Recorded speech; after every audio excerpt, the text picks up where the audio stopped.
السلام علیکم ورحمۃ اللہ وبرکاتہ، والصلاة والسلام على من لا نبی بعدہ، اما بعد فاعوذ باللہ من الشیطان الرجیم، بسم اللہ الرحمن الرحیم۔ حامیم تنزیل الکتاب من اللہ العزیز الحکیم، ان فی السماوات والارض لآیات للمؤمنین وفی خلقکم وما یبث من دابۃ آیات لقوم یوقنون واختلاف اللیل والنہار وما انزل اللہ من السماء من رزق فأحیا به الارض بعد موتها وتصریف الرياح آیات لقوم یعقلون تلک آیات اللہ نتلوها علیک بالحق فبأي حدیث بعد اللہ وآیاته یؤمنون ویل لكل افاک اثیم يسمع آیات اللہ تتلى علیہ ثم يصر مستكبرا كأن لم يسمعها فبشره بعذاب ألیم إلى آخر الآیة۔ صدق اللہ العلی العظیم وصدق رسولہ النبی الکریم ونحن على ذلك من الشاہدین والشاکرین، اللهم ألهمنا رشدنا وأعذنا من شرور أنفسنا، اللهم وفقنا لما تحب وترضى من القول والفعل والنية، رب اشرح لي صدري ويسر لي أمري واحلل عقدة من لساني يفقهوا قولي، آمین یا رب العالمین۔ محترم حضرات، معزز سامعین، محترم خواتین، میری ماں اور بہنوں، ملے بھائیوں، پیارے بچوں، آج کی گفتگو کا عنوان ہے سورۃ الجاثیہ۔ سورۃ الجاثیہ یہ مکی سورت ہے، پوری سورت مکی ہے۔ جمہور مفسرین کے قول کے مطابق پوری سورت مکی ہے۔ دوسرا یہ قول مرجوح ہے کہ اس میں ایک آیت ہے جو مدنی ہے، وہ آیت اپنے وقت پر انشاءاللہ بتا دی جائے گی، لیکن جمہور کا قول یہ ہے کہ پوری سورت مکی ہے۔ اس سورت کا جو عنوان ہے توحید کا اس بات ہے، توحید، رسالت، آخرت، یہ تین عقیدے بہت اہم ہیں، بقیہ سب ان کے اجزاء ہیں۔ اور یہ سورت کے اندر کل 4 رکوع ہیں، 4 رکوع پر یہ مشتمل ہے، 37 آیتیں اس سورت کے اندر۔ اس سورت کا نام ہے جاثیہ، جیم الف فے یہ ہا، جاثیہ، اور یہ بنا ہے جیم سا واو، جس کے معنی گھٹنے کے بل بیٹھنا۔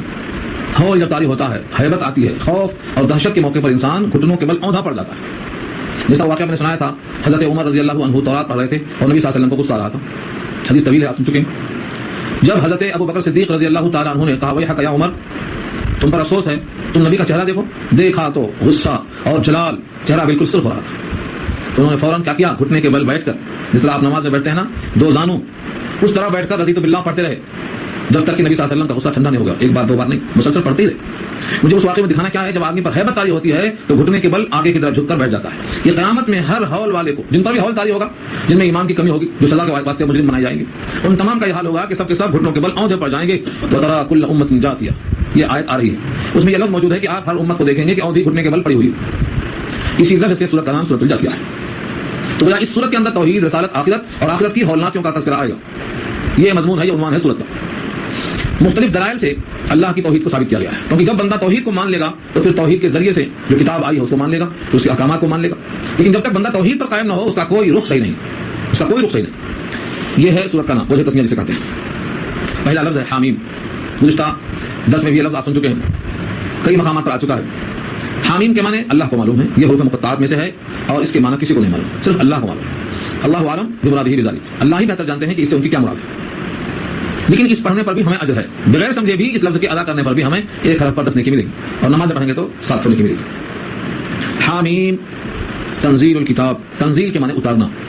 آہستہ آہستہ قرآن کریم کو اللہ نے 23 سال میں نازل کیا ہے، اس لیے اس کو تنزیل کہا ہے۔ تنزیل اتارنا، تنزیل الکتاب، کتاب کا اتارنا۔ کتاب میں جو الف لام لگا ہے، ال، اس سے مراد خاص کتاب یعنی قرآن کریم، کوئی بھی کتاب نہیں بلکہ خاص کتاب، اس کے لیے ال آیا ہے۔ عربی میں خاص کرنے کے لیے ناؤن کو ال لگایا جاتا ہے، تو الکتاب، کتاب کا اتارنا، من اللہ العزیز الحکیم، اللہ کی طرف سے۔ اور عزیز کے معنی زبردست اور حکیم کے معنی حکمتوں والا۔ تو جب وہ زبردست ہے تو اس میں کوئی تغیر نہیں کر سکتا، اس کے غلبے کا عالم یہ ہے کہ اس میں کمی ذاتی کوئی کرنے پر قادر نہیں۔ لا یاتیہ الباطل من بین یدیہ ولا من خلفہ تنزیل من حکیم حمید، یہ آ چکا ہے، کئی دفعہ سن چکے ہیں۔ باطل نہیں آ سکتا، آگے سے، پیچھے سے، دائیں سے، بائیں سے، نیچے سے، اوپر سے، کسی طرف سے نہیں آ سکتا۔ یہ اتارا ہوا ہے اس ذات کی طرف سے جو تعریفوں والا ہے، حکمتوں والا ہے۔ یہ دوسرے مقام پر آتا ہے، تو یہاں بھی آپ اس کو محسوس کریں گے کہ اللہ کی 2 صفتیں لائی ہیں، ایک عزیز اور ایک حکیم۔ اللہ تو اس میں ذرا ہے، اس میں ذات ہے، اللہ ناؤن ہے، اس کی بھی 2 صفتیں ہیں، العزیز الحکیم، حکمتوں والا، زبردست ہے۔ لہذا اس کی کتاب کو بھی جو 23 سال میں آہستہ آہستہ اتارا ہے، وہ کتاب بھی ہمیں پڑھنا چاہیے، کیونکہ وہ کتاب حکمتوں والی ہے، کیونکہ بھیجا کس نے ہے؟ حکیم نے، اور حکیم کا کلام حکمت سے بھرا ہوا ہوتا ہے، اس لیے ہمیں اس کتاب سے بے نیاز نہیں ہونا چاہیے، بلکہ اس میں ہمیں استغراق، انہماک، اشتغال اور بڑی کوشش کرنا چاہیے۔ اللہ تعالیٰ کی طرف سے یہ کتاب نازل ہوئی ہے۔ اب جو لوگ اللہ کو نہیں جانتے، ان کو فارغ قریش کو مخاطب بنا کر چلیا کہ اللہ جس کی 2 صفتیں ہیں، وہ اللہ کا تعارف، پہچان کیا ہے۔ اللہ نے فرمایا کہ ان کا تعارف، پہچان، ان کی معرفت آپ کو چاہیے تو دیکھو درجہ بدرجہ۔ پہلے نشانی بتائی گئی ایمان والوں کے لیے، پھر نشانی بتائی گئی یقین کرنے والوں کے لیے، پھر نشانی بتائی گئی عقل والوں کے لیے، ترتیب وار دیکھی گئی۔ پہلا لفظ ہے اگلی آیت کا، ان فی السماوات، بے شک آسمانوں میں، والارض اور زمین میں، لآیات، نشانیاں ہیں۔ آیت واحد ہے، سنگل، اس کی جمع آیات، آیاتن لآیاتن میں جو لام لگا ہے، یہ لام البتہ ضرور کے معنی میں تاکید ہے، لآیاتن ضرور بہت نشانیاں ہیں، کس کے لیے ہیں؟ للمؤمنین، ایمان والوں کے لیے، ایمان کے معنی مان لینا، مان لینے والوں کے لیے، جو مانتا ہی نہیں ہے ہر دھرم ہی کرتا ہے اس کے واسطے کچھ بھی نہیں۔ تو پہلی چیز کیا ہے؟ اگر ماننے کا جذبہ تو بہت دلائل موجود ہے، اور یہی بات قرآن ہم میں سے ہر ایک سے کہتا ہے، ھذا کتابنا ینطق علیکم بالحق، یہ ہماری کتاب ہے، اللہ فرماتے ہیں تم پر حق بولتی ہے۔ مگر کچھ لوگ ہر دھرم ہیں، ماننے والے نہیں ہیں، تو کہتے ہیں کتاب بند کر دو، عقیدہ صحیح نہیں ہے تو کتاب پڑھنے سے فائدہ کیا ہے؟ عقیدہ کیسے بنے گا؟ کسوں سے؟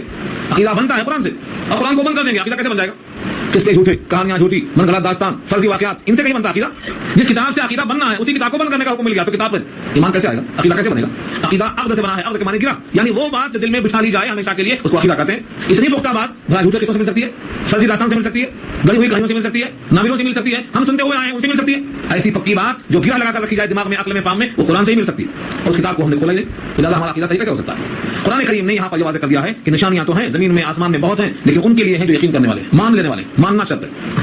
اسی واسطے کہا گیا ہے ماننا جذبہ ہے، ایک جذبہ اگر آپ میں ماننے کا آ گیا ہے تو حقائق سامنے آ جائیں گے، اور ماننے کا جذبہ نہیں ہے، ہر درمی ہے، تو پھر آپ کے واسطے کوئی دلیل نہیں۔ تو پہلی آیت نشانی کس کے واسطے ہے؟ ایمان، ماننے والوں کے لیے۔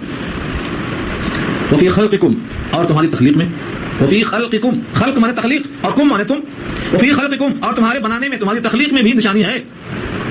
اگر آپ غور کریں تو ایسی نشانی ہے جو ناقابل تردید ہے، مشاہدے میں آتی ہے، اور ساری دنیا کے انسانوں کا اجماع ہے کہ یہ انسان ماں کے پیٹ میں سے باہر آیا ہے، 3 اندھیریوں میں تھا، یہ تخلیق سورہ زمر میں آ چکی ہے، 3 اندھیریاں، پیٹ کا اندھیرا پن، رحم کا اندھیرا پن، اس جھلی کا اندھیرا پن جس میں لپٹ کر باہر بچہ آتا ہے، 3 اندھیریوں، فی ظلمات ثلاث، ان 3 اندھیریوں میں جہاں بنتا ہے ان کو بھی پتہ نہیں کہ کیا بنتا ہے، کیسے بنتا ہے، ایک ناخون کی کمی نہیں، ایک بال کی کمی نہیں، سر سے لے کر پاؤں تک ہر چیز موجود۔ تو اس تخلیق میں نشانی کیا ہے؟ کون ہے اس کا خالق؟ تخلیق موجود ہے، بنائی ہوئی چیز موجود ہے، تو بنانے والے پر دلالت کرتی ہے۔ گھر بنا ہوا ہے، کوئی نہ کوئی ہے بنانے والا، تاج محل بنا ہوا ہے، کون ہے بنانے والا؟ جب بچہ اندھیرے میں 3 اندھیریوں میں پیدا ہو کے باہر آتا ہے، اس کا بنانے والا کوئی نہ کوئی ہوگا، اسی کا نام خالق ہے۔ دنیا میں آج تک کسی نے اس کا انکار نہیں کیا ہے، کسی دیوی دیوتا نے پیدا کیا ہے، آج تک کوئی کہنے والا نہیں کہ ماں کے پیٹ میں بچے کی تخلیق دیوتا نے کیا، سورج نے کیا، ہم جن کی پوجا کرتے ہیں ان میں سے کسی نے کیا، ہم جہاں جہاں جھکتے ہیں ان میں سے کسی نے کیا، آج تک کسی انسان کہتا ہے دکھا لو، کہیں نہیں۔ جو شرک کرنے والے مشرکین ہیں، جو ہر جگہ پہ ماتھا ٹیکتے ہیں، ان کو بھی یقین ہے کہ بچے کی تخلیق ماں کے رحم میں اس نے کیا ہے، جو ان سجدہ میں سے کوئی مسجود نہیں ہے، ان کو یقین۔ یہی فرمایا اللہ نے، وفی خلقکم، اور تمہاری تخلیق میں۔ خبر بعد میں آ رہی ہے، تو خبر کیا آ رہی ہے؟ نشانیاں ہیں یقین کرنے والوں کے لیے، لیکن ابھی تخلیق کے بعد ایک اور ٹکڑا ہے، وما یبث من دابہ۔ دابہ کے معنی آتے ہیں زمین پر رینگنے والا، دابہ، دابۃ، عام طور سے لوگ دابہ کے معنی چوپایا کہہ دیتے ہیں، لیکن ایسا نہیں ہے۔ دابہ کے معنی ما یدب علی الارض، 12واں پارہ کی پہلی آیت ہے، وما من دابۃ فی الارض، اور نہیں ہے کوئی زمین میں رینگنے والا مگر اس کا رزق اللہ کا ذمہ ہے۔ تو دابہ معنی زمین پر چلنے والا، 2 پیروں سے چلنے والا ہو تب بھی دابہ، 4 پیروں والا ہو تب بھی دابہ، پیٹ کے بل رینگنے والا سانپ ہو تب بھی دابہ، ہر ایک دابہ۔ جتنے زمین پر رینگتے ہیں، چلتے ہیں، دوڑتے ہیں، سب کے سب دابہ میں آتے ہیں۔ کتنے ہیں؟ واللہ خلق کل دابۃ من ماء فمنهم من يمشي على بطنه ومنهم من يمشي على 4 ومنهم من يمشي على رجلين۔ 2 پیروں سے، 4 پیروں سے، پیٹ پر چلنے والے سب کو اللہ نے پانی سے پیدا کیا، یہ سب دابہ ہیں۔ سورہ نور کی آیت ہے، تو سب کے سب دابہ کا اللہ نے یہاں فرمایا وما يبث من دابہ، اور جو پھیلا رکھے ہیں چوپائے، پھیلا رکھے ہیں جانور، جان والا۔ جانور کا ترجمہ کیا ہے؟ حیوان نہیں، جان رکھنے والا جانور، جس میں بھی جان ہے وہ جانور ہے۔ ور جیسے آپ لگاتے ہیں E R, start up, E R لگاتے ہیں، بس ایسے ہی یہاں بھی آپ لگاتے ہیں جان کے ساتھ۔ ور کا مطلب کیا ہے؟ جان والا۔ چوپایا شرط نہیں ہے، 2 پایا بھی ہو سکتا، بغیر پائے کے بھی ہو سکتا۔ تو اس میں بھی نشانیاں ہیں۔ تو تمہاری تخلیق میں اور جتنے پھیلے ہیں زمین میں چوپائے یا چلنے والے جانور، ان تمام میں نشانیاں ہیں۔ لآیات، ان کے بجائے آیات، نشانیاں ہیں۔ کس کے لیے ہیں؟ لقوم یوقنون، ایسی قوم کے لیے جو یقین کرے۔ یقین کرنا شرط ہے۔ اوپر کیا کہا تھا؟ زمین اور آسمان نشانیاں ہیں ماننے والوں کے لیے۔ اب کیا کہا؟ یقین کرنے والوں کے لیے، یعنی وہاں ماننا تھا مگر یہاں مشاہدہ ہے، یقین کرنے کی بات ہے صرف۔ اور اگر آدمی یقین کر لے تو اس کے بعد درجہ ماننے ہی کا آتا ہے، اور اگر فوراً کوئی بات نہیں مانا اور فوراً کسی بات کا یقین نہیں ہوا تو کم سے کم عقل تو استعمال کرے گا ہی، سوچے گا تو صحیح۔ اس کے واسطے اگلی آیت آ رہی ہے، فرمایا واختلاف اللیل والنہار۔ اختلاف ہمارا اردو کا نہیں، جھگڑے کو بولتے اختلاف نا، جھگڑا اختلاف نہیں۔ اختلاف کے معنی آنا اور جانا، رات کے بعد دن، دن کے بعد رات، رات کے بعد دن، دن کے بعد رات، یہ اختلاف ہے، یعنی رات اور دن کا آنا جانا، یہ اختلاف ہے۔ اور آپ شاید بھول جائیں جب جھگڑا ہوتا ہے ان کی بات ادھر آتی، ان کی بات ادھر جاتی ہے، یہ بھی اختلاف ہے، بات کا آنا جانا۔ اور اگر ہاتھا پائی ہو گئی تو ہاتھ کا ادھر ادھر جانا، اختلاف کے معنی ہی آتے ہیں مختلف ہونا۔ اختلاف بنا ہے مختلف سے، مختلف معنی ادھر کا ادھر، ادھر کا ادھر، رات کے بعد دن، دن کے بعد رات۔ اللہ فرماتے ہیں واختلاف اللیل والنہار، رات اور دن کے اختلاف میں، رات اور دن کے بدلنے میں، رات اور دن کا بدلنا، رات نہ آئے تو دن کی قدر نہ ہو، اور دن کے بعد ہمیشہ دن ہی رہے، رات نہ آئے تو اس کی قدر نہ ہو۔ تو دن گزرنے کے بعد جب رات آتی ہے تو اس کی طبیعت سونے کو چاہتی ہے، تو رات کی قدر ہوتی ہے۔ یہ رات اور دن کا اختلاف اشارہ کرتا ہے کہ ان میں تغیر پیدا کرنے والا کوئی ضرور ہے، اسی کا نام اللہ، اور کوئی طاقت نہیں ہے اس کو اختلاف میں تبدیل کر سکے۔ تو رات اور دن کا اختلاف یعنی بدلنا۔ وما انزل اللہ من السماء من رزق، اور جو اتارا اللہ نے آسمان سے رزق، یعنی ذریعہ رزق، رزق اتارا نہیں، اتارنے کا ذریعہ اتارا۔ رزق کس سے نکلتا ہے؟ زمین سے۔ زمین رزق نکالتی کیسے؟ پانی سے، تو پانی اتارا آسمان سے۔ پانی کیا ہوا؟ ذریعہ رزق ہو۔ اللہ نے پانی کہا نہیں بلکہ کیا کہا؟ رزق اتارا۔ یعنی جو رزق کا سبب ہے اسی کو رزق کا دیا. کبھی کبھی مسبب کو ہٹا کر سبب کو اس کے قائم مقام کر دیتے, رزق اتارا. فاحیا به الارض بعد موتها, پھر زندہ کیا اس پانی کے ذریعے سے زمین کو بعد موتها, زمین کے مر چکنے کے بعد. زمین خشک ہونے کے بعد ناقابل منبت تھی, یعنی اس میں کوئی چیز اگنے والی نہیں تھی, ایک معنی میں ڈیڈ تھی, مردہ تھی, ختم. اللہ نے اس پانی کو برسا کر زمین کے مردہ ہونے کے بعد زندہ کیا. تو مردے بھی زمین میں جانے کے بعد زندہ کیوں نہیں ہو سکتی؟ یہ تو استدلال ہے. زمین مردہ تھی, پانی برسایا, زندہ ہو گئی. ٹھیک ایسے ہی وہ بھی ایک مٹی ہے تو اس کا ایک جز ہے جو زمین کا پیوند ہو گیا ہے, اس پر بھی پانی برسائیں گے, وہ بھی اٹھے گا. ایک کو دیکھتے ہو, ایک کو نہیں دیکھتے ہو. اور تیسرا لفظ ہے وہ تصریف الریاح, ریاح جمع ہے ریحن کی, ہوائیں. اور تصریف صرف سے بنا ہے, صرف علم صرف پڑھانا آپ نے کس کو بتایا؟ صرف ایک ہی لفظ ہے, اس کو الٹ پھلٹ کے کئی شکل دینا, ایکسچینج کرنا. ضربہ کو یضربو کرنا, یضربو کو تضربو کرنا, ایک ہی لفظ کو گھمانا پھرانا, یہ تصریف ہے. تو ہواؤں کو الٹنا پلٹنا کیا مطلب؟ کبھی ہوا پچھم سے آتی, کبھی ہوا پورب سے آتی, کبھی ہوا چوکور آتی, چوائی آتی, کبھی ٹھنڈی آتی, کبھی گرم آتی. یہ کون ہے ان ہواؤں کے رخ کو موڑنے والا؟ یہ فرمایا تصریف الریاح. اور ہواؤں کے بدلنے میں کتنی چیزیں ہو گئی؟ رات دن کا آنا جانا, آسمان سے پانی کا برسنا, پانی سے مردہ زمین کو زندہ کرنا, ہواؤں کے رخ کو موڑنا. یہ چاروں چیزیں کیا ہیں؟ آیات اور نشانیاں. اس کے لیے لقوم یعقلون, جس میں عقل ہو, تعقل کرنے کی شرط رکھا اللہ نے. یعنی یہ ایسی گہری چیز نہیں ہے کہ عقل میں نہ آئے, بس تعقل یعنی عقل کو استعمال کرنے کی ضرورت ہے. ذرا سا آپ اپنے عقل کو اور اپنے سمجھ بوجھ کو متوجہ کیجیے, ہواؤں کی طرف دماغ جائے گا. ہوائیں تو آ رہی ہیں, کون بھیج رہا ہے؟ سردی میں سرد, گرمی میں گرم, کون بھیج رہا ہے؟ پچھم کی ہوائیں عذاب کے لیے, پورب کی ہوائیں راحت کے لیے, کون بھیجتا ہے؟ جتنے عذاب آئے عام طور سے پچھم کی ہواؤں سے آئے, اور جتنی مدد آئی اللہ کی سب پورب کی ہواؤں سے آئی. غزوہ خندق فتح ہوا, پورب کی ہوا آئی. جس ہوا میں عذاب آیا پچھم کی ہوا آئی. یہ ہواؤں کے رخ میں تبدیلی کون کرتا ہے؟ نشانی ہے, عقل کو استعمال کرو. زمین کو زندہ کرتا ہے, نباتات اگتے ہیں, پوری زمین لہلاتی ہے, کون زندہ کرتا ہے؟ عقل کی ضرورت ہے. پانی آسمان سے کون برساتا ہے؟ عقل کی ضرورت ہے. رات اور دن کا اختلاف, رات چھوٹی تھی بڑی ہو گئی, دن بڑا تھا چھوٹا ہو گیا, رات کو دن میں داخل کر کے اپنی قدرت کا اظہار فرمایا. بس ان تمام چار نشانیوں میں صرف عقل استعمال کرو, سمجھ آئے گا. تو یہاں تعقل کی ضرورت ہے, اور اوپر کی آیتوں میں تیقن کی ضرورت ہے, اور اس سے پہلی آیتوں میں صرف مان لینے کا جذبہ کیا ہو کافی ہے. یہ تین باتیں ہوگی. ان تمام دلائل کو سمجھانے کے بعد آگے اللہ کا ارشاد ہے, تلک آیات اللہ, یہ نشانیاں اللہ کی. تلکا مؤنث کی ضمیر ہے, اشارہ ہے ان تمام نشانیوں کی طرف, آیات ان کی طرف تلکا سے اشارہ ہے. یہ سب نشانیاں ہیں, اللہ کی نشانیاں. تلکا آیات اللہ, نشانیاں ہیں اللہ, یعنی تم اللہ کو نہیں دیکھ سکتے لیکن اللہ کی بنائی ہوئی ان چیزوں کو دیکھ کر اللہ کے وجود پر دلیل پکڑ سکتے. یعنی مخلوق کو دیکھ کر خالق کا تصور کر سکتے, تاج محل کو دیکھ کر تاج محل بنانے والے کا تصور کر سکتے, ہواؤں کو محسوس کر کے ہوائیں بھیجنے والے کا تصور کر سکتے. یہ ہے ستاق. فرمایا تلک آیات اللہ, یہ اللہ کی نشانیاں, نتلوہا علیکا بالحق, ہم بیان کرتے ہیں, ہم سناتے ہیں, ہم اس پر تلاوت کرتے ہیں حق کے ساتھ. اس میں کوئی ہیرا پھیری نہیں, کوئی دھاندلی نہیں, کوئی نفس الامر کے خلاف بات نہیں, حقیقت کے مطابق ہے ہر بات. آپ جس طرح چاہیں ان کو ترازو میں تول لیں اور کسوٹی پہ چکر لیں کہ پوری کی پوری باتیں بالکل ٹھیک ہیں اور حق کے مطابق ہیں جو ہم آپ کو سناتے ہیں. ان تمام ایسی باتوں پر جس میں ماننا اور یقین کرنا اور عقل کا استعمال کرنا کافی تھا. اگر تم ان باتوں کو بھی نہیں مانو گے تو اب بتاؤ کہ ان باتوں کے بعد اور کون سی بات کا انتظار ہے, کس پر یقین آئے گا؟ اس کے سوال کیا اللہ نے. فبأي حديث بعده, ایک مقام پہ بعده ہے سورہ مرسلات میں, اور یہاں اسی کو بعد اللہ کہا, وہاں ہو کے ضمیر اللہ کی طرف جاتی ہے. یہاں بھی فبأي حديث بعد اللہ, پھر اب کون سی بات پر یقین کریں گے؟ اللہ کے بعد, وہ آیاته اور اللہ کی نشانیوں کے بعد. یؤمنون, اس کا تعلق ہے فبأي حديث سے. فبأي حديث, پھر اب کون سی بات ہے؟ ای, بے کی بنا پر ای ہو گیا, ورنہ اصل میں ایون اور ایتم ہے, کون سی, اور فا کے معنی تو. فبأي حدیث, اب کون سی حدیث ہے, اب کون سی بات ہے؟ بعد اللہ و آیاتی, اللہ کے بعد اور اللہ کی آیتوں کے بعد. یؤمنون, جس کو مانیں گے, جس کو یقین کریں گے. ماننے والے ہوتے تو ان اللہ کی باتوں پر, اللہ کی آیات کو مان لیتے. یقین کرنے والے ہوتے یقین کر لیتے. عقل کا صحیح استعمال کرنے والے ہوتے عقل کا استعمال کر لیتے. اگر اب ان باتوں پر یقین نہیں آیا تو پھر اب کس بات کا انتظار ہے؟ اب اس سے زیادہ مدلل بات اور کون سی آئے گی؟ ظاہر یہ ہے کہ اللہ تعالیٰ کے آیتوں کے بعد کوئی نشانی اس سے زیادہ صحیح, مستحکم, مضبوط نہیں آ سکتی. اگر کوئی اس پر یقین نہیں لایا تو آئندہ بھی یقین لانے کی امید نہیں ہے. اسی لیے آگے فرمایا ویل ہے, اب ویل لکل افاک نتیم, ویل لکل, ویل ہے, ویل بار آ چکا ہے قرآن کریم میں کثرت سے استعمال ہوا. ویل مانے کنواں ہے جہنم کا, اور ویل کے معنی لفظی خرابی ہے. لکل, ہر, افاک افکن سے بنا ہے, جھوٹ بولنے والے. افاک کے معنی بہت جھوٹ بولنے والا, اور اسیم اسم سے بنا, جیسے حسین حسن سے بنا ہے, حسین مانے بہت حسن والا, ایسے اسیم اسم سے بنا ہے, گناہ والا, بہت گناہ والا ہے تو اسیم. اگر گناہ تھوڑا ہے تو آثم, گناہ والا, اور اسیم بہت گناہ. قرآن نے سوال کیا ہے فإنه آثم قلب, اس کا دل گناہگار, تو آثم جا کے یہاں اسیم بنا ہے, بہت گناہگار. صیغے سے بتائیے اس کا مطلب کیا نکلا؟ جتنے جھوٹے ہیں اور جتنے گناہگار ہیں ان میں سے ہر ایک کے واسطے خرابی ہے. اور صارحین لکھتے ہیں کہ اس سے مراد ابو جہل ہے, بعض کہتے ہیں نظر ابن الحارث ہے, بعض کہتے ہیں حارث ابن فلاں ہے.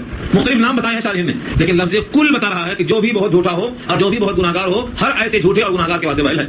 لفظ کل بتا رہا ہے. کل معنی, کل کسے کہتے ہیں؟ جو ہر فرد کا احاطہ کر لے اسے کل کہتے ہیں. کل اردو میں بھی کل اسی معنی میں ہے جس معنی میں عربی میں ہے, ایک فرد کا احاطہ کرنا. کل کا کل یعنی سب کا سب, ایک بھی فرد اس کے باہر نہیں. ہر گناہگار, ہر جھوٹا شخص کے لیے اللہ نے خرابی رکھی ہے. اس جھوٹے کو اور گناہگار کو اور آشکارا کرنے کے لیے اللہ فرماتے ہیں یسمع آیات اللہ تتلی علیہ, سنتا ہے اللہ کی آیتیں جو اس پر پڑھی جاتی ہیں. یہ غنیمت ہے کہ کم سے کم سنتا ہے جو اس پر آیتیں پڑھی جاتی ہیں. وہ کتنا سرکش ہوگا جو پڑھنے کو منع کرتا ہوگا اور کان کو بند کر لیتا ہے, اور جو کہتا ہے مت پڑھو اس کو, ہمارے اوپر بند کر کے رکھ دو اس کو, وہ کتنا سرکش ہوگا, اندازہ کر لو یہاں سے.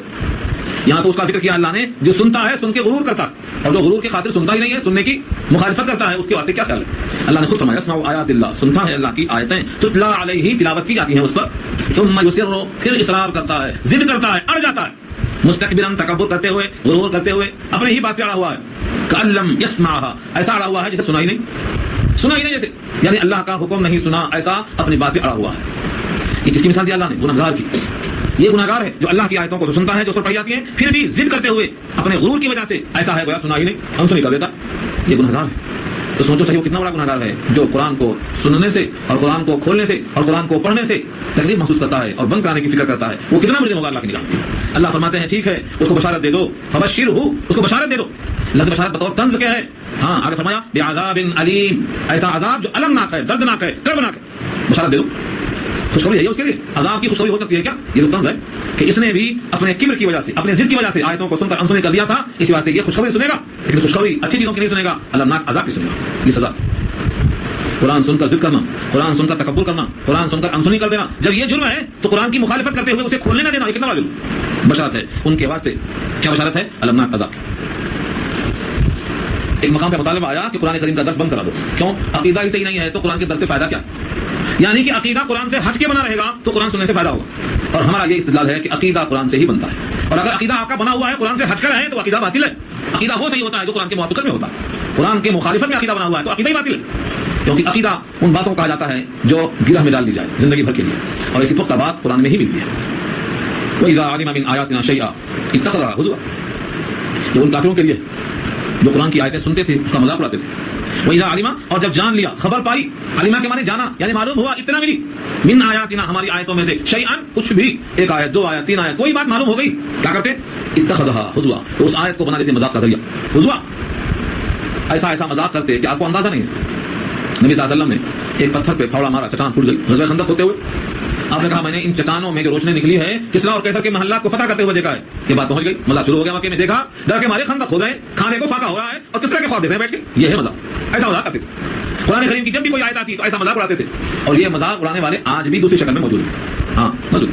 قرآن کی کوئی بھی آیت اس کو جب مذاق کا موضوع بنائیں گے تو اس میں بات موضوع نکل جاتی ہے. اللہ نے ان کے ساتھ بیٹھنے سے منع کیا ہے. اگر کوئی مذاق کرنے والوں کے ساتھ بیٹھے گا تو اسی میں شمار ہوگا جب تک کہ وہاں سے اٹھ نہ جائے. فلا تقعدوا بعد الذکری مع القوم الظالمین, ظالموں کے ساتھ یاد آنے کے بعد مت بیٹھو. ہاں بھول گئے تھے, غلطی سے بیٹھ گئے تھے تو کوئی بات نہیں, منع کیا اللہ. جو لوگ ہماری آیتوں کے خلاف غور و خوض کرتے ہیں, مذاق کرنا چاہتے ہیں, ان کے ساتھ بیٹھنے سے روکا ہے. تو یہ کفار قریش کا خیال تھا کہ جب کوئی خبر مل جاتی ہماری آیتوں میں سے کوئی بات, اتخذها ہزوا, اس کو مذاق بنا دیتے. ہزوا کے معنی جس میں مزہ ہے, دل لگی, ٹھٹا, تمسخر. اللہ فرماتے ہیں کس کا مذاق اڑایا؟ آیتوں کا, یعنی آیتوں کے مقابل میں اپنے کو عزت والا سمجھا اور آیتوں کی حقارت کر دیا. اس کے نتیجے میں ہم نے جو عذاب چنا ہے ان کے واسطے وہ عذاب میں اہانت ہے. اولئک لہم عذاب مہین, مہین بنا ہے توہین سے اور مہین بنا ہے اہانت سے, یعنی ان کے لیے عذاب کیسا ہے جس میں اہانت ہے, ذلت ہے, کیونکہ انہوں نے ہماری آیتوں کی تذلیل کی ہے, نتیجے میں تذلیل کے لائق بن گئے. جو اللہ کی آیتوں کی تذلیل توہین کرے گا اس کی توہین اللہ خود کرے گی, کیونکہ کلام اللہ کی صفت ہے. صفت معلوم ایڈجیکٹو ہے, اللہ اس میں ذات ہے, کلام اللہ اس کی مخلوق نہیں ہے, کلام اللہ اس کی صفت ہے. اور جو اللہ کی صفت کی توہین کرے گا اس نے اللہ کی توہین کیا, بھلا اس کے واسطے اگر ذلت کا عذاب نہ ہوگا تو کس کے واسطے ہوگا؟ اس لیے فرمایا اولئک لہم عذاب مہین, ان کے لیے المناک عذاب ہے, ذلت آمیز عذاب.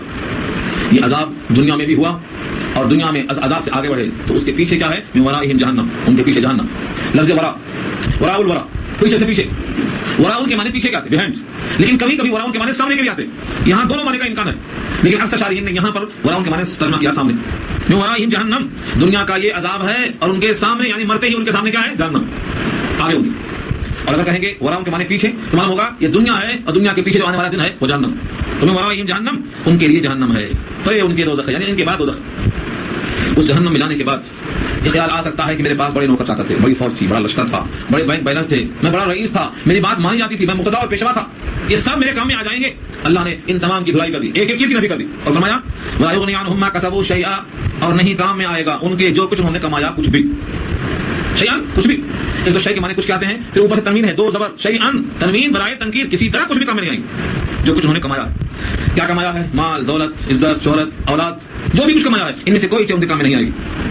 ولا متخذوا من دون اللہ اولیاء, یہ دوسری چوائس تھی, ہو سکتا ہے چلو مال اولاد کام میں نہ آئے لیکن جن کی پوجا کی تھی شاید وہ کام میں آ جائے, جن سے ہم نے دوستی کی تھی, جہاں جہاں سجدہ ٹیکا تھا اور جہاں جہاں ہم نے محبت کی تھی ان میں سے شاید کوئی کام میں آ جائے تو فرمایا ولا اور نہ ما وہ لوگ اتخذوا جن کو بنایا من دون اللہ اللہ کے علاوہ اولیاء ولی جن کی جمع ہے دوست اللہ کے علاوہ جن کو دوست بنایا تھا رفیق وہ بھی کام میں نہیں آتے ولہم عذاب عظیم اور ان کے لیے المناک عذاب ہے ان کے لیے بڑا سخت عذاب ہے غیر اللہ کی نفی کر دیا اللہ نہ مال کام میں آیا نہ جن کو دوستی میں لائے تھے وہ کام میں آیا بلکہ اس آیت میں تو اتنا ہی کہا کہ دوست کام میں نہیں آئیں گے سورہ زخرف میں کہا ہے صرف دوست کام میں نہیں آئیں گے بولنا کافی نہیں ہے دوست جتنے ہیں سب دشمن بن جائیں گے سوائے اس دوستی کے جس کی بنیاد تقوی پر ہو اگر آپ کسی سے دوستی رکھتے ہیں اللہ کے ساتھ تقوی کی وجہ سے دوستی باقی رہے گی دوستی باقی رہے گی قیامت میں جتنے دوست ہیں دشمن ہوں گے کسی کی دوستی نہیں رہے گی سوائے اس دوستی کے جس کی بنیاد تقوی ہو الفاظ قرآن کی یاد رکھ لو اللہ خلا جمع ہے خلیل کی خلیل مانے دوست ابراہیم کون تھے اللہ کے خلیل اللہ کے خلیل اسی خلیل کی جمع کیا ہے اللہ خلا یومئذ بعضهم لبعض عدو الا المتقین دشمن ہوں گے جتنے خلیل ہیں جتنے دوست دار ہیں وہ دوسرے کے دشمن ہوں گے الا المتقین سوائے متقین یعنی جس کی بنیاد تقوی پر ہے جن کی دوستی تقوی کی خاطر جس کو اللہ کے نبی نے کہا الحب للہ الحب فی اللہ البغض للہ جس کی دوستی اللہ کے لیے ہو دشمنی اللہ کے لیے ہو دینا اللہ کے لیے ہو نہ دینا اللہ کے لیے ہو اپنا ایمان کامل کر لیا اس نے من حب للہ وآطا للہ وابغض للہ ومنع للہ فقد استكمل الایمان بخاری کتاب ایمان کی روایت ہے دیا تو اللہ کے لیے نہیں دیا تو اللہ کے لیے چاہا تو اللہ کے لیے نہیں چاہا تو اللہ کے لیے اس نے ایمان کامل کر لیا یہ دوستی تقوی کی بنیاد پر رہے گی انشاءاللہ باقی رہے گی اسی کا استثناء اللہ نے کیا تو اب دوستیاں کرنا ہے تو تقوی کی بنیاد پہ کرنا آج کل دوستیاں کیسے ہوتی ہیں فائدے کی بنیاد کہاں سے رقم آئے گی پیسہ کہاں سے آئے گا کاروبار کہاں سے چمکے گا کدھر سے ترقی ہوگی کدھر سے نوکری ملے گی کسی سے منصب ملے گا کسی سے وعدہ ملے گا سب دنیا داری یہ سب دوستیاں دشمنی بدلنے والی ہیں ان دوستیوں کی مدت بہت قلیل ہے اور جو دوستی تقوی کی بنیاد پر ہوگی وہ انشاءاللہ جنت تک باقی رہے گی ساتھ ساتھ ہے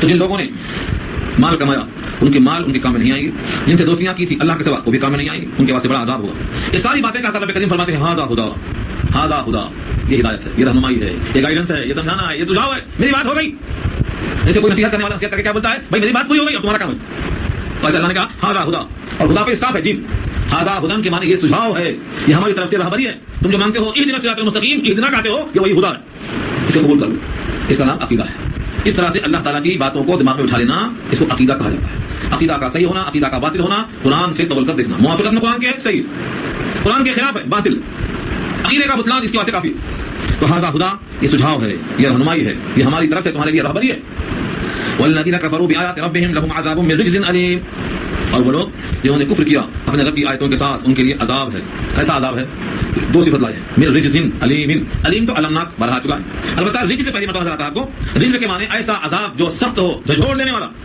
رجز بلا کا عذاب اصل میں رجز کے معنی آتے ہیں جھنجھوڑ دینا ایسا عذاب بلا کا عذاب یہ اللہ کی طرف سے جو بھی اپنے رب کی آیتوں کا انکار کریں گے ان کے لیے جھنجھوڑ دینے والا عذاب ہے یہ کون سی آیتیں ہیں دو حال سے خالی نہیں یا تو قرآن کی آیتیں مراد ہیں یا زمین و آسمان میں جو نشانیاں اللہ کی جن کو ابھی آیتیں کہا تھا وہ مراد دو ہی چیزیں نشانیاں زمین و آسمان میں ہیں تمہاری ذات میں چوپائے میں رات اور دن میں ابھی آیا ان تمام نشانیوں کو بھی آیتیں کہا تو اللہ کی وہ آیتیں یا اللہ کی یہ آیتیں جو بھی رب کی آیتوں کا انکار کرے گا المناک عذاب پائے گا یہ یہاں بات مکمل ہوگی ابھی دلیل ختم نہیں ہوئی یہ پہلا رکوع پورا ہوا ہے مکمل 11 آیتوں پر مشتمل یہ رکوع کمپلیٹ ہو گیا اب اس کے بعد جو نیا رکوع اگلا رکوع شروع ہوتا ہے یہ سلسلہ کلام جاری ہے یعنی ابھی اور دلائل پیش ہوں گے جن سے معلوم ہو کہ اللہ تعالیٰ کی قدرت کتنی وسیع ہے ان دلائل کے ذریعے سے ہم ایک اللہ کو معبود اور مسجود اور خالق اور مالک مان کر اسی سے وابستہ ہو جائیں یہ ہمیں پیغام ملتا ہے اللہ تعالیٰ عمل کرنا سمجھتا ہے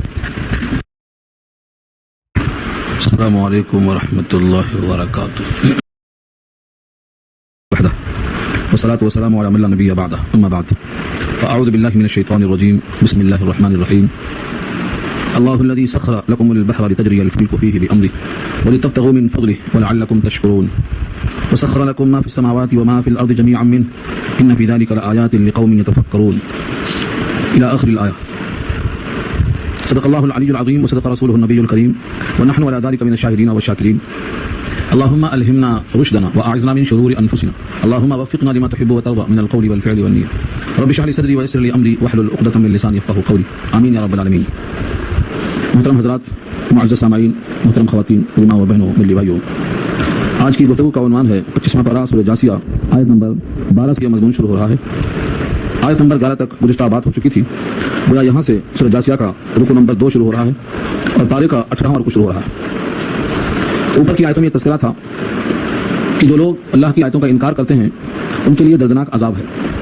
اب یہاں سے سوال یہ ہوتا ہے کہ اتنے مجرموں کو سزا دینے کے لیے جو قدرت چاہیے کیا وہ قدرت ہے کسی کو ظاہر کرنے کے لیے اللہ تعالیٰ کی طرف سے وہ خصوصی نعمتیں جو بندوں کے لیے نعمتیں بھی ہیں اور اللہ کی طرف سے وہ قدرت کا مظاہرہ بھی ہے تاکہ لوگ جانیں کہ اتنے مجرموں کو سزا دیا جانا ممکن ہے یہاں سے ان دلائل کو پیش کیا گیا سب سے پہلے دریاؤں کا تذکرہ کیا اللہ الذی سخر لکم البحر اللہ وہ ہے یعنی وہ ذات ہے جس نے مسخر کر دیا تمہارے لیے دریا کو دریا کو مسخر کرنے کا مطلب یہ ہے تمہارے قابو میں کر دیا.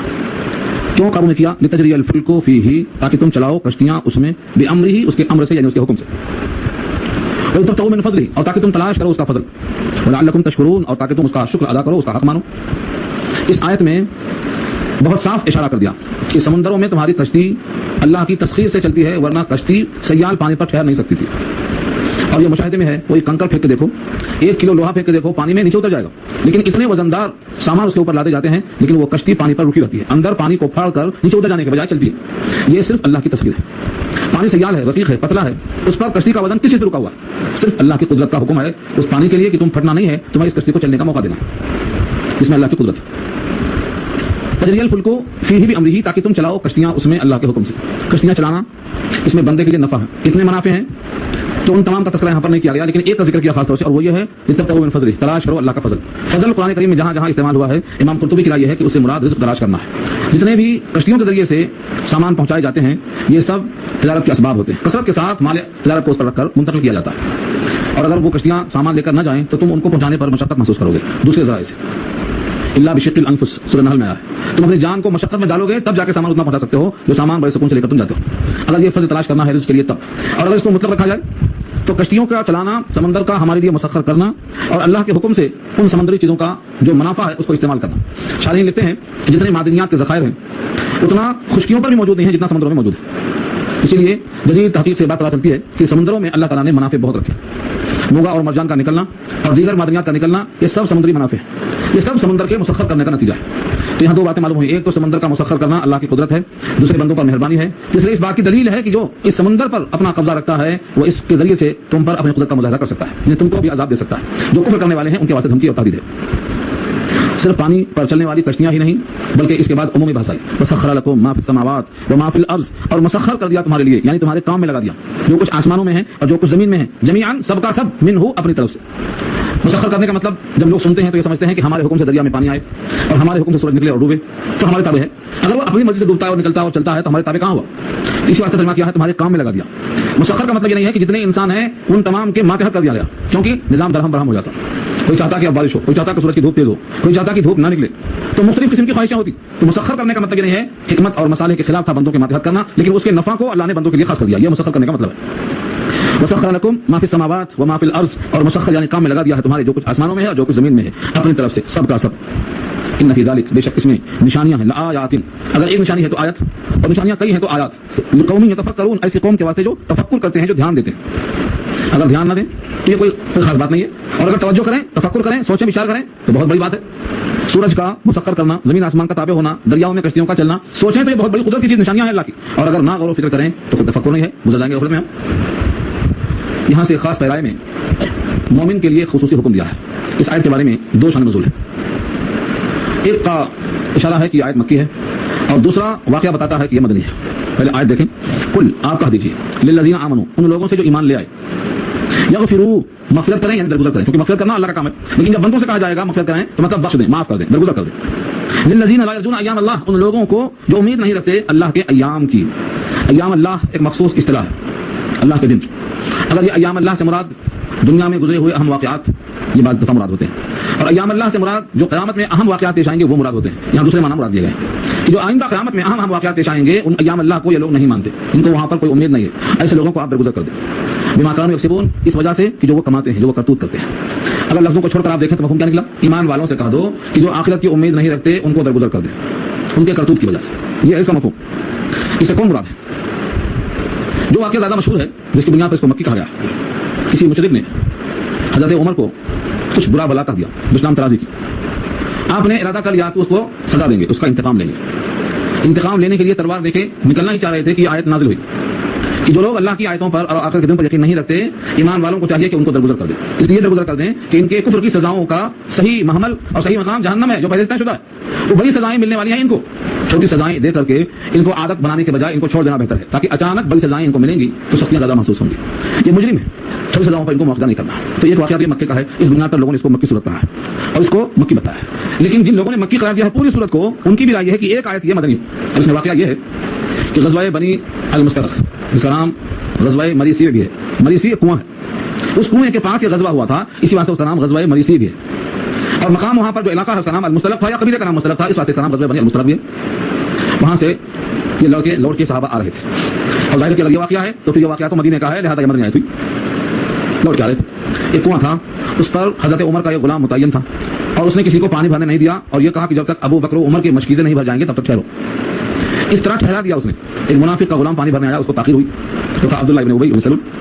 جب واپس گیا، غلام سے پوچھا کہ تاخیر کیوں ہوئی، جلدی کیوں نہیں آئے، تو اس نے کہا وہاں ایسا معاملہ پیش آیا تھا کہ حضرت عمر کا غلام تھا کنویں پر، اور اس نے کہا جب تک دونوں مشکیزیں نہیں بھر جائیں گے کسی کو پانی کا موقع نہیں، ٹھہرو۔ یہ منافق کو غصہ آیا، اس نے ایک جملہ کہا، اور جملہ بڑا سخت تھا، آپ بھی برداشت نہیں کر سکتے، بلکہ آپ سن بھی نہیں سکتے، اتنا سخت جملہ ہے۔ اس نے ایک محاورہ پیش کیا، سمن کلب کا، اپنے کتے کو موٹا کرو۔ تو کیا کرتا وہ کتا؟ تمہیں ہی کھانا شروع کرتا، تمہیں ہی کاٹ کھاتا۔ سمن کلب کا، یا کرو کا یا کاکرو کا، کتے کو اپنے موٹا کرو تو تم کو کھا جائے گا۔ یہ مثال تو ہم پر صادق آ رہی ہے۔ ابھی ان لوگوں کا یہ حال ہو گیا ہے کہ ہم کو ہی پانی نہیں دے رہے۔ اس نے یہ بات جو کہی حضرت عمر تک پہنچ گئی۔ ظاہر یہ ہے کہ بات تو پہنچتی ہی ہے، آدمی جب چاہتا ہے کہ نہ پہنچے جلدی پہنچتی ہے، اور جب کہتا ہے یہ بات اپنے حد تک رکھو تو ضرور بولتا ہے کہ جا کے، انسانی فطرت ہے۔ حضرت عمر نے جب سنا کہ جملہ اس نے ایسا کہا ہے تو تلوار نکال کے سونپ لیا اور نکل کے چل پڑی قتل کرنے کے لیے۔ اس پر یہ آیت فوراً نازل ہوئی، نبی صلی اللہ علیہ وسلم نے اس کو پیش کیا۔ دو صحابہ اس بات کے قائل ہیں کہ یہ آیت مکی ہے، وہ یہ کہتے ہیں کہ آیت تو پہلے اتر چکی تھی، لیکن اس واقعے پر فرشتہ دوبارہ یہ پیغام لے کے پہنچاتا ہے کہ اس واقعے پر بھی یہی آیت فٹ ہوتی ہے، جس کو ہماری اصطلاح میں کہتے ہیں نزول مکرر، یعنی یہ دوبارہ نازل ہوئی ہے۔ ایک بار تو نازل ہو چکی تھی، یہ مکی آیت ہے، لیکن بطور استدلال کے اس واقعے پر بھی فٹ ہوتی ہے، یہ بتانے کے لیے جبریل امین کو اللہ نے بھیجا۔ تو بسا اوقات صورتیں مقرر نازل ہوئی ہیں، آیتیں مقرر نازل ہوئی ہیں، ان کو ہماری اصطلاح میں نزول مقرر کہا جاتا ہے۔ تو سچی بات یہ ہے کہ یہ صورت مکی ہے، اور یہ حالات جب مدینہ میں یا غزوہ بنی المرسی میں پیش آئے تو اس واقعے کے اوپر اس آیت کو فرشتے نے پیش کیا تاکہ اسی پر عمل کیا جائے۔ حضرت عمر نے اس کو چھوڑ دیا۔ اب دیکھو مفہوم کیا نکلا اس کا، قل للذین آمنوا، کہہ دو ایمان والوں سے، ان لوگوں سے کہو جو ایمان والے ہیں، للذین لا یرجون ایام اللہ، ان لوگوں کے لیے جو امید نہیں رکھتے اللہ کے دنوں کی، یعنی اللہ کے معاملات کی جو آخرت میں ہونے والے، تم تمام سے کیا کرے، یغفروا، مغفرت کر دے، ان کو درگزر کر دے، ان کو معاف کر دے۔ کیوں؟ یہ جزیہ، تاکہ وہ پورا پورا بدلہ پائیں، قومن، ایسی قوم، بما کانوا یکسبون، اپنے کرتوت کی وجہ سے، اپنے کمائی کی وجہ سے۔ بات وہی ہوئی کہ ان کو چھوٹی چھوٹی باتوں پر مواخذہ کرنے کے بجائے ان کو چھوڑ دو، کیونکہ یہ آخرت کی امید رکھتے ہی نہیں ہیں، لہٰذا ان کی سزائیں تو خود بخود اتنی شدید ہیں کہ وہ جہنم ان کے واسطے کافی ہے، دنیا میں چھوٹا موٹا مواخذہ کرنے کی ان پر کوئی ضرورت نہیں ہے۔ جو مجرم بہت سخت سزا پانے والا ہوتا ہے اس کو چھری مار کے فائدہ کیا؟ یہ مقصد ہے بیان کرنے کا۔ بعض لوگ کہتے ہیں کہ آیت جہاد سے یہ منسوخ ہو گئی، لیکن حقیقت یہ ہے کہ آیت جہاد کے منسوخ ہونے سے اس واقعے کا کوئی تعلق نہیں ہے، بلکہ یہاں پر یہ بات کہی گئی ہے کہ ان کو درگزر کرو اور ان کو معاف کرو، کیونکہ ان کی شرارتیں اتنی ہیں کہ تمہاری مار اس کی تلافی نہیں کر سکتی، ان کا تو انجام بالآخر جہنم ہے، اور اچانک جب اس میں پہنچیں گے تو سزائیں ان کو اس کے برابر ملیں گی، یہ کہا گیا۔ اب یہ ان صحابہ کے لیے اگر ہے، آج کے لیے کیا ہے؟ آج بھی تو ایسا ہے۔ یہ نہیں کہا گیا، جملہ مختصر ہو سکتا تھا کہ ایمان والوں سے کہا دو کہ مشرکوں کو معاف کر دیں، مشرکوں کو نہیں کہا، فرمایا لا یرجون ایام اللہ، جو اللہ کے دنوں کی امید نہیں رکھتے، جنت و جہنم کی امید نہیں رکھتے، ان کو معاف کریں۔ جیسا کیوں کہا گیا؟ ایام اللہ کی تعبیر کیوں کی گئی؟ لا یرجون کی تعبیر کیوں کی گئی؟ شارحین لکھتے ہیں اگر یہ کہا جاتا کہ ایمان والوں سے کہا دو کہ مشرکوں کو معاف کریں تو مفہوم تو یہ ہوتا کہ مشرک قبل معافی ہے۔ یہاں بولنا کیا ہے؟ الذین لا یرجون ایام اللہ، جو آخرت کے دن پر امید نہیں رکھتے ان کو معاف کرو، یعنی چونکہ یہ آخرت کے معاملے کو مانتے ہی نہیں، جانتی نہیں، ان کو امید ہی نہیں ہے، لہذا یہ کسی حال میں تمہاری سزاؤں کے لیے پورا مستعد نہیں ہے، بلکہ ان کا انجام جہنم میں جانے کے بعد پورا ہوگا، اور سزائیں ان کی جہنم کی شکل میں پیش آئیں گی، اور جب اچانک پہنچیں گے تب ان کو سمجھ میں آئے گا، کیونکہ یہ اللہ کے واقعات پر یقین نہیں رکھتے۔ تو ایام اللہ دو قسم پر آتے ہیں، ایک گزرے ہوئے زمانے میں عبرت آموز واقعات، اور ایک آئندہ جو ہونے والے ہیں محشر کے واقعات، دونوں پر ایام اللہ کا اطلاق ہوا ہے، یہاں یہی مراد ہے۔ لیکن آج بھی یہ موقف ہے کہ جتنا درگزر کریں گے، جتنا ہم معاف کریں گے، ان سے ایک تو ان کے لیے موقع ملے گا اسلام کے بارے میں سوچنے کا، اور دوسرا ان پر حجت پوری ہو جائے گی کہ جو اتنے خوش اخلاق ہیں ہم ان کے ساتھ ظلم و زیادتی کر رہے ہیں، اور تیسرے ان کی سزاؤں کا زیادہ استحقاق پیدا ہوگا، اور وہ اگر اب بھی عمل نہ کریں گے تو جہنم کا ایندھن بنیں گے۔ اسی لیے کفار اور مشرکین کا لفظ یہاں پر نہیں کہا، لیکن جو بھی آخرت سے غافل ہیں ان سے آپ انتقام مت لیجیے، ان کا انتقام خود بخود جہنم کی شکل میں ہو جائے گا، یہ مطلب ہے اس کا۔ من عمل صالحا فلنفسه، یہ اشارہ اسی کی طرف، اگر وہ نہیں مانتے ایام اللہ کو تو نہ مانے، جو عمل کرے گا صالح اپنے ذات کے لیے کرے گا، من عمل صالحا، جو عمل کرے گا بھلا اپنی ذات کے واسطے کرے گا، ومن اساء فعليها، اور جو برا کرے گا اس برائی کا انجام اس کو پڑے گا، ثم الى ربكم ترجعون، پھر تم سب اپنے رب کی طرف لوٹ آ جاؤ گے۔ دو جملے میں بات کہا دی گئی کہ انسان یہ مت سمجھے کہ جو لوگ برائی کر رہے ہیں وہ بڑے مزے میں ہیں، بلکہ جو برائی کر رہے ہیں اس برائی کا وبال ان پر پڑے گا۔ آج اگر نہیں پڑتا ہے تو اس کا مطلب نہیں کہ آئندہ نہیں پڑے گا، کیونکہ دنیا دار العمل ہے، دار الامتحان ہے، دار الجزا نہیں۔ جب دار الجزا ہے ہی نہیں تو یہاں ان کے جرم کی سزا کا خیال آنا کہ یہی ان کو سزا مل جائے گی، یہ تصور غلط۔ دنیا دار الامتحان ہے، دنیا دار العمل ہے، دار الجزا اس کو اللہ نے قرار نہیں دیا ہے۔ من عمل صالحا، جس نے عمل صالح کیا، فلنفسه، اپنی ذات کے لیے، ومن اساء، اور جس نے برا کیا، فعليها، تو اس پر پڑے گا اس کا وبال، علیہا، اسی پر پڑے گا اس کا وبال۔ ثم الى ربكم، پھر تم سب اپنے رب کی طرف لوٹائے جاؤ گے، یعنی ترجعون سے اشارہ یہ ہے کہ تم آئے وہیں سے ہو، تم کو وہیں جانا ہے۔ رجع یرجع، رجوع کے معنی آتے ہیں لوٹانا، اور لوٹنے کا استعمال کب کہا جاتا ہے؟ جب آدمی جہاں سے آیا وہیں واپس جائے۔ تو دنیا میں جتنے انسان ہیں ادھر حقیقت دنیا ہی کے پرندے نہیں ہیں، بلکہ ان کو اللہ نے بھیجا ہے اور لوٹ کے اللہ کے پاس جائیں گے، اور جو چیز وہاں سے آئی ہے وہ ہے روح، وہی واپس جائے گی۔ جسم وہاں سے نہیں آیا ہے، جسم واپس نہیں جائے گا، جسم یہیں سے تیار ہوا ہے یہیں رہ جائے گا۔ تو ترجعون کا اشارہ ہے روح کی طرف، تم اللہ کی طرف لوٹائے جاؤ گے۔ وَلَقَدْ آتَيْنَا بَنِي إِسْرَائِيلَ الْكِتَابَ وَالْحُكْمَ وَالنُّبُوَّةَ وَرَزَقْنَاهُم مِّنَ الطَّيِّبَاتِ وَفَضَّلْنَاهُم عَلَى الْعَالَمِينَ. اس آیت میں بنی اسرائیل پر جو فضل ہوا اس کا تذکرہ کیوں کیا گیا کہ اللہ تعالیٰ پہلے فضل فرماتے ہیں اور جب آدمی ناقدری کرتا ہے تو اس پر وبال ڈالتے ہیں. جیسا بنی اسرائیل کا حال ہوا تو ان کو اتنے انعامات دیے کہ سارے جہان میں کسی کو نہیں دیے, لیکن جب انہوں نے نافرمانی کی, ناشکری کی تو اللہ کی طرف سے کیا بن گئے, مغضوب علیہم, ہم پر اللہ کا غضب نازل ہوا. اس لیے مکے والوں کو اشارہ یہ ہے کہ ہمارا دستور یہ ہے, جو عمل صالح کرے گا اپنے بھلائی کے لیے, برا کرے گا ابال بھگتے گا, اور انجام ہے رب کے پاس جانے کا. دنیا میں نتیجہ دیکھنا ہے تو دیکھو ہم نے دیا ہے بنی اسرائیل کو, وَلَقَدْ آتَيْنَا, تحقیق ہم نے دیا. بنی اسرائیل ایک قوم کا نام ہے, بنی مانے بیٹے, اور اسرائیل لقب ہے یعقوب کا. حضرت یعقوب کو اسرائیل بھی کہا جاتا ہے, تو اسرائیل کے بیٹے یعنی بنی اسرائیل. اب ان کی نسل میں آہستہ آہستہ چلتے چلتے حضرت موسیٰ کا زمانہ آیا, تو اب جن کو کہا جاتا ہے بنی اسرائیل وہ یہودی ہیں جو حضرت موسیٰ کی قوم ہے. ان کو اللہ نے کیا کیا دیا, آتینا کا پہلا مفعول ہے بنی اسرائیل کو دیا, مگر کیا دیا, تین چیزوں کا نام دیا ہے, الکتاب والحکمہ والنبوہ, تین چیز. الکتاب سے مراد تورات دیا, والحکمہ سے مراد حکومت دیا, نبوت سے مراد پیغمبری دی. گویا دنیاوی دولت اور اخروی دولت دونوں دیا. کتاب جو ذریعہ علم ہے, اور حکومت جو دنیاوی نعمت ہے, اور نبوت جس کے ذریعے سے راستے کا تعین ہے, ان تینوں کو ہم نے دیا. اور ساتھ میں ورزقناہم من الطیبات, کھلایا پلایا, رزق دیا, ستری چیزیں, خاص طور سے مقامی تیر میں, من اور سلوا کی شکل میں, اور ابر کی چھاؤں کی شکل میں, اور پتھروں سے بارش یعنی پانی کے فوارے کی شکل میں. یہ سب چیزیں ہم نے ان کو دی, یہ سب ہے طیبات میں. ورزقناہم من الطیبات, اتنا انعام کیا. اور مرتبے کے لحاظ سے فضلناہم, ہم نے ان کو فضیلت دی, علی العالمین, سارے جہان پر. جہاں بھی علی العالمین آئے, مفسرین کی رائے ہے کہ اس سے مراد ہوتا ہے اس زمانے میں دنیا میں جتنی دنیا میں قومیں تھیں ان تمام پہ ان کو فضیلت دی گئی. اس کا مطلب یہ نہیں ہے کہ قیامت تک کے واسطے جتنی قومیں ہیں ان کو فضیلت دی گئی, جیسا کہ بعض یہودیوں کا دعویٰ ہے.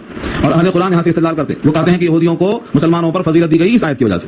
حالانکہ اس آیت میں یہ ہے وفضلناہم علی العالمین, ہم نے ان کو فضیلت دی سارے جہان پر.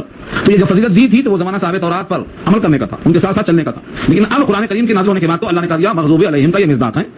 جب مغضوب علیہم کا مصداق ہے تو کہاں آگے فضیلت, اگر فضیلت باقی ہوتی سارے جہان پر تو مغضوب علیہم نہ ہوتے, ان پر اللہ کا غضب کیسے ہوتا. تو معلوم یہ ہوا کہ ان کی فضیلت سارے جہان پر ایک مخصوص زمانے میں تھی, اور وہ زمانہ تھا جب مغضوب علیہم نہیں تھے, حضرت موسیٰ کی اتباع میں تھے.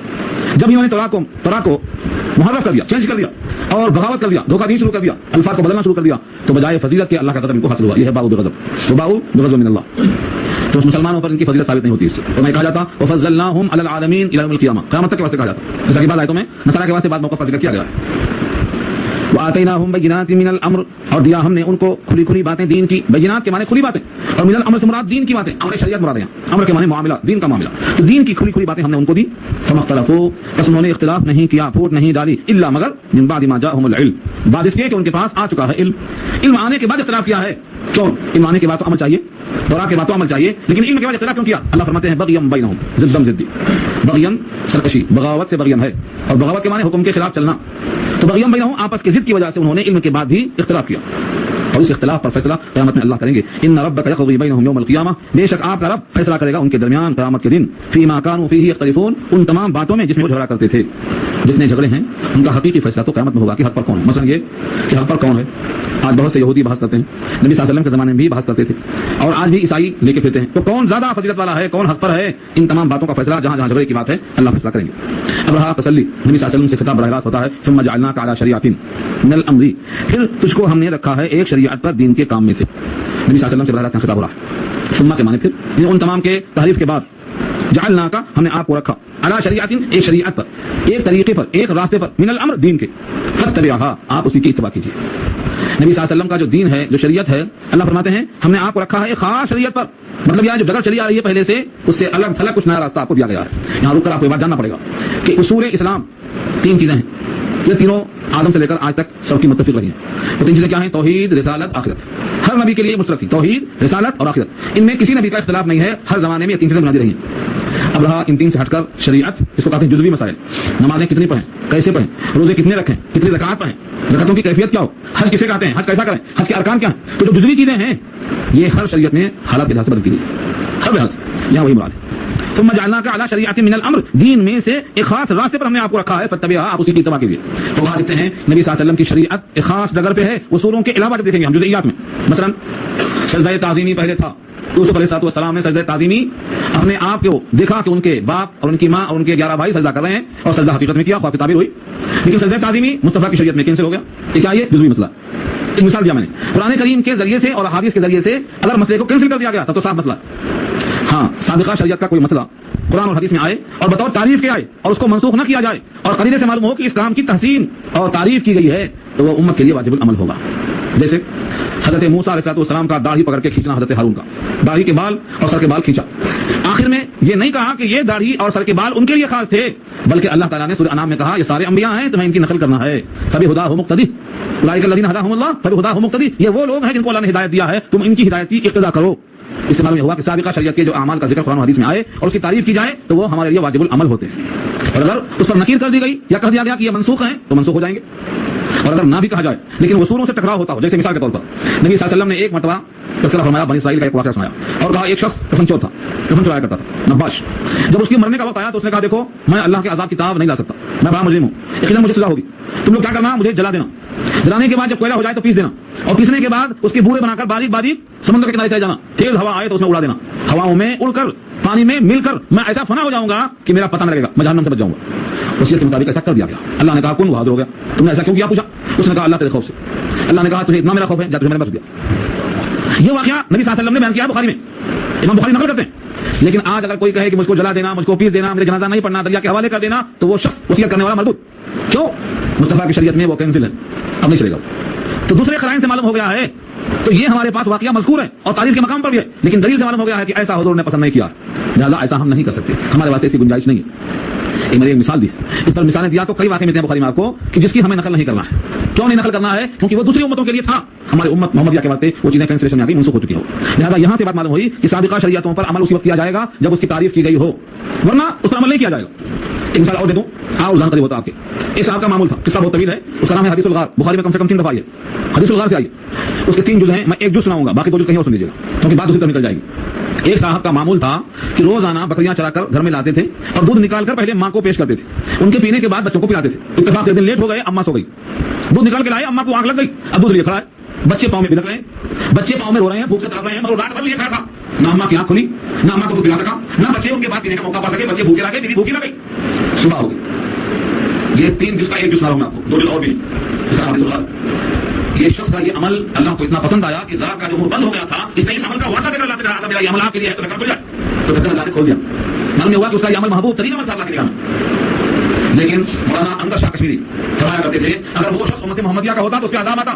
ماں کے لیے بچوں کو بھوکا مارنا کہاں سے ثابت کیا؟ ماں کو کھانا نہیں کھلا سکا، ماں کو دودھ نہیں پلا سکا، لیکن جو بچے بھوکے سو گئے ان کا کیا قصور تھا؟ بیوی بھوکی آ گئی، اس کا کیا قصور تھا؟ کسی کے لیے کسی کو بھوکا رکھنا سزا دینا ہے، یقیناً سزا یافتہ ہوتا، لیکن یہ واقعہ ہے بنی اسرائیل کا اور تعریف کیا نبی صلی اللہ علیہ وسلم نے. لیکن ٹکراتا ہے مصطفیٰ کی شریعت میں بہت سے احکامات سے، وہ منسوخ ہو جائے گا، اس کا حل نہیں کیا جائے گا. کیونکہ ہمارے پاس یہ نہیں ہے کہ کسی کے لیے کسی کو سزا دی جائے، حق برابر دیا جائے گا، حقدار کا حق ملنا چاہیے لیکن سزا دے کر نہیں. میں نے ایک مثالیں دی سمجھانے کے لیے آپ کو، ایسی بہت ساری مثالیں ملیں گی آپ کو. تو بنی اسرائیل کے واقعات کو سنا کر نہ عقیدہ بنتا ہے نہ حجت بنتی ہے، اس کا عمل کرنا درست نہیں ہے جب تک کہ شریعت سے نہ ٹکرائے. ٹکراتا ہے یا نہیں اس کا علم ہوگا کب؟ جب یہ واقعہ بھی معلوم ہو اور شریعت مصطفیٰ میں اس کا کیا حکم ہے وہ بھی معلوم ہو. کیا اس کیا گیا؟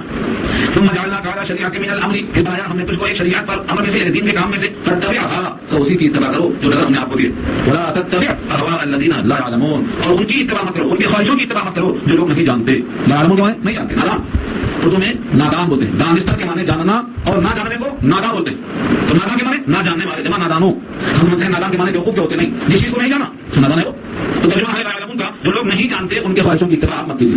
کبھی بولتا ہے میری خواہش ایسا کیجیے، اس کی خواہش دینا مطابق ہے شریعت کے تو آپ مان سکتے ہیں، اور اس کی خواہش تو ہے لیکن ٹکراتی ہے تو آپ کی بات نہیں مانیں. حقیقت یہاں نبی صلی اللہ علیہ وسلم سے کبھی بھی امید نہیں ہو سکتی کہ آپ چلیں گے کسی کی خواہش کے مطابق. امت کو سنانا مقصود ہے کہ کسی کی خواہش کی اتباع کرنا، خصوصاً جب وہ نادان ہو، لا علم ہو، شریعت سے واقف نہ ہو، اس کی اتباع کرنا جب نبی کے واسطے درست نہیں ہے تو پھر ہم اور تم کسی نادان کی بات مان کر اس کی بات پر چلتے کیسا ہیں؟ ہمیں نہیں چلنا چاہیے. یہ اشارہ اگر کوئی شخص یہ سمجھے کہ اگر ہم ان کی بات نہیں مانیں گے تو ہم بہت اربوں میں پھنس جائیں گے، ہمارا کام خراب ہو جائے گا، مصیبت آ سکتی ہے، دنیا ہماری چھوٹ سکتی ہے. اس کا جواب دیا ہے سارے کائنات کے لوگ مل کر جن کو تم خوش کرنا چاہتے ہو، جن کے لیے ان کی خواہشوں کی اتباع کرنے کو تم پسند کرتے ہو، کہ تمہارے کام میں نہیں آئیں گے.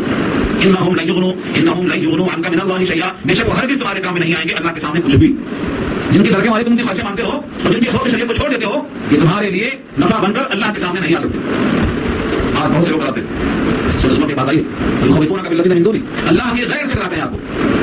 کہتے ہیں ایسا کرو نہیں تو نوکری دے جائے گی، ایسا کرو نہیں تو افسر ناراض ہو جائے گا، ایسا کرو نہ ریمارک آ جائے گا، ترقی رک جائے گی. کیا کیا ہم سوچتے ہیں؟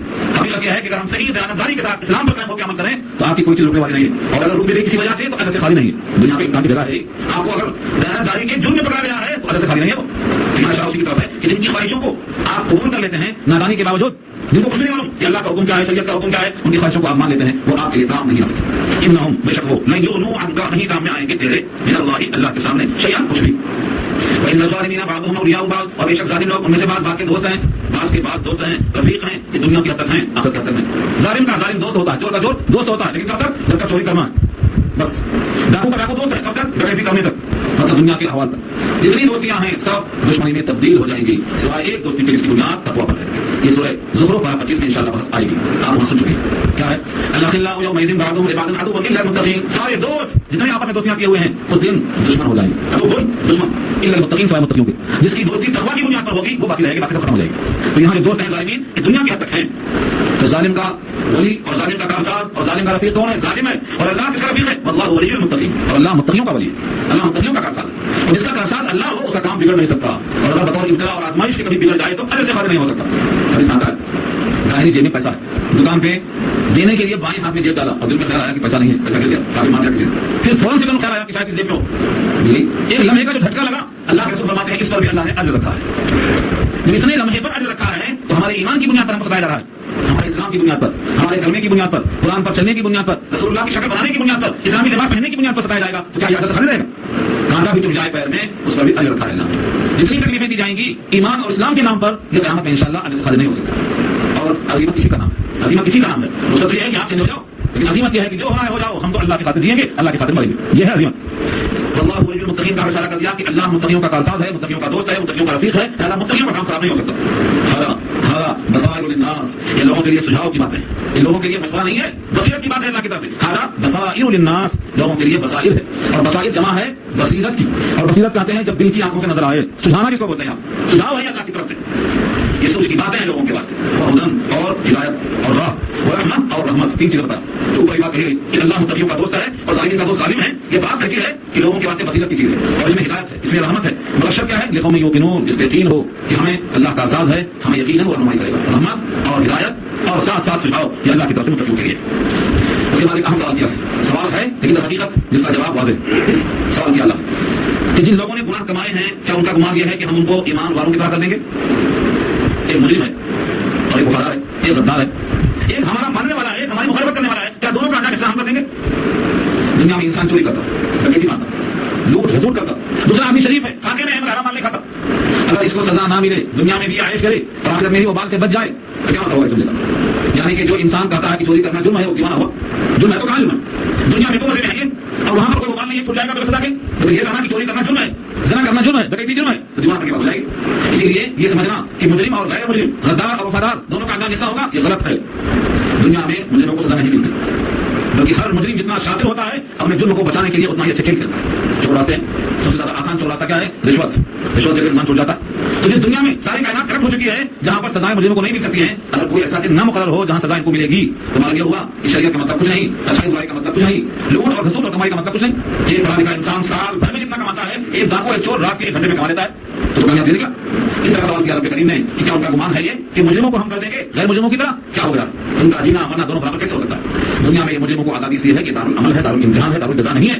جب دارالجزا آئے گی تو ہر مجرم کو اس کا صلہ ملے گا، اس کا انجام اس کو بھگتنا پڑے گا۔ یہ جملہ کیا ہم حسبا کیا خیال کیا الذین استرحوا السیئات، جنہوں نے کمائی ہے برائیاں، اس طرح کے کمایا السیئات برائیاں، ہم یہ کہ نجعلہم کر دیں گے ہم ان کو الذین آمنوا وعملوا الصالحات، ان لوگوں کی طرح جو ایمان لائے اور کیے بھلے کام، کیا دونوں کو ہم برابر کر دیں گے؟ سواء برابر ہے، یکساں ہے، محیاہم ان کا جینا ومماتہم اور ان کا مرنا، ساء ما یحکمون کتنا برا ہے وہ فیصلہ جو کر رہے ہیں۔ یعنی اگر کسی مجرم کے دماغ میں یہ آ رہا ہے کہ میں جرم کر کے بھی جنت میں جاؤں گا اور دوسرا آدمی جو بے قصور ہے وہ جنت کا حقدار ہے، تو گویا جرم اور غیر جرم دونوں چیزوں کا انجام یکساں ہو گیا۔ یہ بندے کے دل میں خیال کیسے آتا؟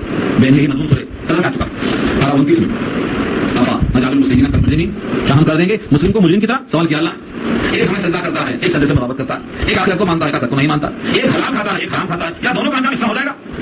دنیا میں مجرم کو سزا نہیں ملتی، اور اگر ایک آدھ کو مل بھی گئی انہیں انصاف نہیں ہے، بلکہ ہر مجرم کو بقدر جرم سزا ملنی چاہیے، اور دنیا میں یہ ممکن نہیں ہے۔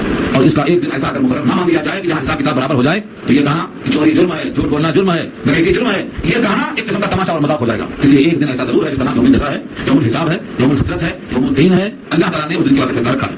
ام حسب الذین استرحوا السیئات، کیا گمان کرتے ہیں وہ لوگ جنہوں نے برائیاں کمائیں، ان نجعلہم کہ ہم کر دیں گے ان کو کالذین آمنوا، ان لوگوں کی طرح جو ایمان لائے، وعملوا الصالحات اور کیا اچھے کام، سواء محیاہم برابر ہے، ایک سا ہے ان کا جینا اور ان کا مرنا، ساء ما یحکمون برا ہے وہ جو فیصلہ کر رہے ہیں۔ لیکن ایسا نہیں ہو سکتا، ایسا ممکن نہیں۔ کیوں ممکن نہیں ہے؟ خلق اللہ السماوات والارض بالحق، جو اللہ زمین اور آسمان کو ٹھیک ٹھیک بنا سکتا ہے وہ زمین اور آسمان کو بگاڑ بھی سکتا ہے، جو فنا کر سکتا ہے، جو بنا سکتا ہے وہ بگاڑ بھی سکتا ہے، جو بنا سکتا ہے وہ اجاڑ بھی سکتا ہے، یہ مطلب ہے۔ اور جب اللہ تعالیٰ نے بنایا ہے زمین کو آسمان کو برابر خط کے ساتھ تمہاری ہوا کے پوری طرح اس پر قادر ہے. جب زمین و آسمان پر بنانے بگاڑنے پر قادر ہے تو پھر اس پر بھی قادر ہے کہ مجھے سزا مل جائے. وَلِتُجْزَىٰ كُلُّ نَفْسٍ بِمَا كَسَبَتْ, اور تاکہ بدلہ دیا جائے ہر نفس کو اس کی کرتوت کا, بما کسبت, اس کی کمائی کا. وَهُمْ لَا يُظْلَمُونَ, اور وہ ظلم نہ کیے جائیں گے, ان پر کوتاہی نہیں کی جائے گی. یعنی دو شکلیں, اچھے کام کیا ہو اس کو عذاب کر دیا, یا گناہ نہیں کیا ہے اس کو لکھ دیا گیا, کوئی شکل ظلم کی وہاں پر نہیں کی جائے گی. اس آیت کا اشارہ یہ ہے کہ زمین اور آسمان کی تخلیق اس بات کی دلیل ہے کہ جو بنانے پر قادر ہے وہ مٹانے پر قادر ہے. اور اس پر جو قادر ہے کہ ایسے مجرموں کو جو زمین و آسمان کے درمیان میں ہیں, جو اللہ کی مخلوق ہیں, ان کے عمل کا, ان کے کرتوت کا, ان کو بھرپور جزائے سزا ملی, اللہ اس پر قادر ہے. اب یہاں سے عام انسان کی فطرت یہ ہے کہ وہ اپنے خواہشوں کی اتباع کرتا ہے, شریعت کی اتباع کرنے کے بجائے مانتا ہے سب کچھ لیکن خواہش کی اتباع کرتا ہے. جانتا ہوں ثواب اطاعت و ذل, پر طبیعت ادھر نہیں آتی. تو طبیعت ادھر نہیں آتی کیا مطلب ہوا؟ مزاج خراب ہے, یعنی خواہشات کی اتباع کرنے کا ایک خاص اس کے دماغ میں فطور پیدا ہو چکا ہے.